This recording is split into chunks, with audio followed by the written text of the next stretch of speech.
ભક્તિ કરવી, બરાબર છે. હનુમાનજીએ ભક્તિ કરી રામની, રાવણે પણ શિવની ભક્તિ કરી હતી. તો એના જીવનની અંદર જે તકલીફો આવી એ શું કામ આવી? રાવણે તપ કર્યું, ભક્તિ કરી, પણ એને સત્સંગ નહોતો.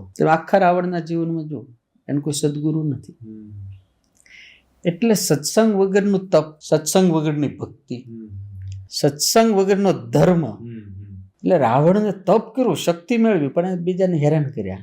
બરાબર. હનુમાનજી મારા સત્સંગની સાથે જોડાયા. અને તુલસીદાસજી બહુ મસ્ત લખ્યું, સત્સંગ માત્ર પરમાત્માની કૃપાનું ફળ છે. ઓનલી ફોર પરમાત્માની કૃપાનું.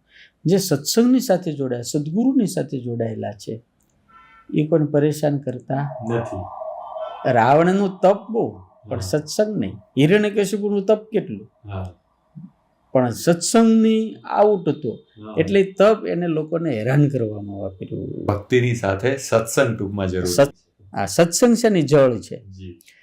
એ જળ હોય તો જીવનની અંદર બધું જ ઉગે, સદગુણો ઉગે, જ્ઞાન ઉગે, બધું જ ઉગે. સત્સંગ મેઇન છે.